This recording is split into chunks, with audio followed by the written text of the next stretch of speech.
Anda kembali di Muslim Update, Misa. Di segmen ini, informasi akan dilengkapi dengan tausiah. Ustaz sudah hadir bersama kita, ada Ustaz Erik Yusuf, bergabung secara daring. Assalamualaikum warahmatullahi wabarakatuh, Ustaz. Waalaikumsalam warahmatullahi wabarakatuh. Baik, Ustaz, langsung kita mulai informasi pertama di segmen ini. Pemirsa, kasus polisi tembak polisi kembali berulang. Seorang polisi yang bertugas di Polsek Wai Pungubuan, Lampung Tengah, tewas ditembak oleh rekannya sesama polisi. Tragisnya, korban ditembak di hadapan anak dan istri korban. Peristiwa berdarah yang menimpa Aibda Karnain sungguh memilukan. Ia ditembak di depan anak dan istrinya di Bandar Jaya, Kecamatan Terbangi Besar, Lampung Tengah. Penembakan dilatar belakangi masalah dendam pribadi pelaku terhadap korban. Pelaku penembakan adalah teman seangkatan korban yang bertugas di Polsek Wai Pungubuan, Lampung. Pria itu diduga sakit hati karena sering diintimidasi dan direndahkan di hadapan teman-temannya. Tersangka yang juga berpangkat Aibda ini langsung diamankan setelah sempat kabur. Rasa dengki, sakit hati si pelaku terhadap korbannya, di mana dalam masa dinas bersama-sama dari tahun 2018 pelaku merasa sering diintimidasi dan dibuka aibnya. Pengambilan jenazah dilakukan dengan upacara kedinasan kepolisian Senin malam. Jenazah langsung dibawa ke TPU setempat untuk dimakamkan. Sementara tersangka pelaku penembakan tersebut terancam pidana 15 tahun penjara dan diberhentikan dari institusi Polri secara tidak hormat. Ari Susanto melaporkan dari Bandar Lampung, Lampung. Ya, innalillahi wa inna ilaihi raji'un. Kalau dalam kasus yang dahulu ada slogan bahwa mulutmu harimaumu. Kalau sekarang bertambah ya Ustaz, jari pun juga bisa ikut menjadi harimau. Sebenarnya kalau dalam etika Islam sendiri, bagaimana cara kita menjaga lisan ataupun jari dalam berkomunikasi sehari-hari, Ustaz?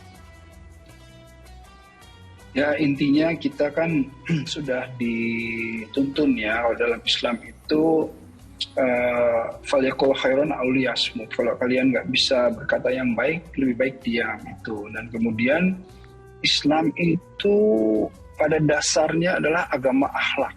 Ya, jadi bagaimana seseorang yang beragama tentu dia akan menjaga akhlak atau adab kesehariannya. Bagaimana caranya berteman, bagaimana caranya berkomunikasi, ya, bagaimana caranya kemudian bersosialisasi, dan inilah yang kemudian dituntut dalam Islam. Karenanya orang-orang yang beragama ya bukan hanya identitas atau masalah ibadah pribadinya saja, tetapi juga bagaimana ibadah sosialnya, ya, bagaimana juga ibadah kemudian kesehariannya. Dan inilah yang kemudian jika kita masuk dalam tuntunan, insya Allah ini tidak akan pernah terjadi ya, bagaimana yang namanya lisan. Nah, kalau sekarang karena memang medianya itu menjadi jari tadi gitu ya, bagaimana kita bersosmed dan lain-lain, dan itu juga sama saja sebetulnya. Tetapi tinggal kita melihat bahwa media yang sekarang itu banyak kita menuliskan segala sesuatu juga, itu artinya harus terjaga ya, harus dijaga, jangan sampai menyakiti atau membuat orang lain itu tersakiti. Kurang lebih seperti itu. Baik. Memiliki senjata tentunya bukan perkara mudah, bukan semua anggota bisa memilikinya begitu Ustaz ya. Perlu surat izin, dilengkapi dengan juga psikotes begitu. Psikiater juga bahkan bilang memiliki atau memegang senjata itu dapat berpengaruh terhadap psikologi orang pada saat itu. Bisa memberi masukan Ustaz bagaimana cara kita mengendalikan diri saat seseorang punya kuasa. Dalam hal ini kita memegang senjata begitu.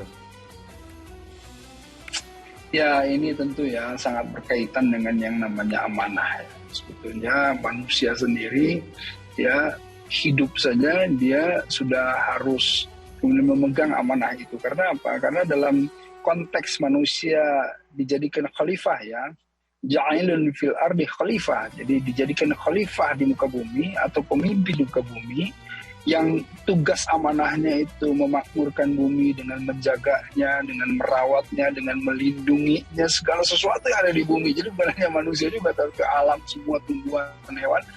Karenanya manusia diberikan yang namanya fasilitas ya, berupa apa? Berupa power tadi.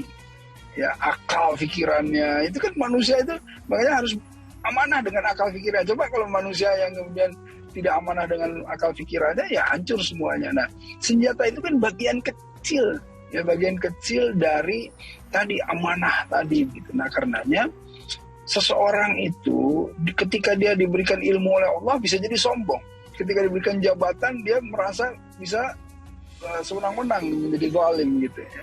Nah, ini juga diberi senjata dia merasa kuat begitu. Nah ini kan sebetulnya sama semuanya. Semestinya dia memahami bahwa dengan ditambah dia diberikan fasilitas kekuatan, diberikan fasilitas ilmu, diberikan fasilitas harta, diberikan fasilitas jabatan, ya, sesungguhnya itu bukan untuk kesombongan, bukan untuk kezaliman, bukan untuk sombong atau ujub gitu ya, tetapi untuk bagaimana dia merawatnya, ya, dia menjaga, melindungi, mengayomi gitu ya, to serve gitu ya, and protect, kurang lebih seperti itu.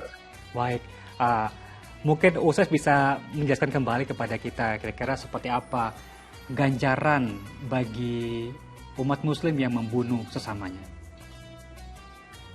Ya, naudzubillah min dzalik ya, kalau orang yang membunuh itu tentu kalau di dalam Islam itu ada hukum yang namanya kisos. Nah, jadi orang yang membunuh bisa kemudian dibunuh kembali, ya mendapatkan hukuman yang sama, kecuali ahli waris ya mendapatkan kemudian memberikan maksudnya kemudian permaafan yang kemudian ada diat atau ada yang kemudian denda dan lain-lain dan lain-lain. Tetapi intinya adalah hukum ini membuat seseorang tidak dengan sewenang-wenang atau semena-mena langsung membunuh, karena berbahaya sekali jika seandainya dia membunuh, dia pasti juga akan dibunuh. Kurang lebih seperti itu.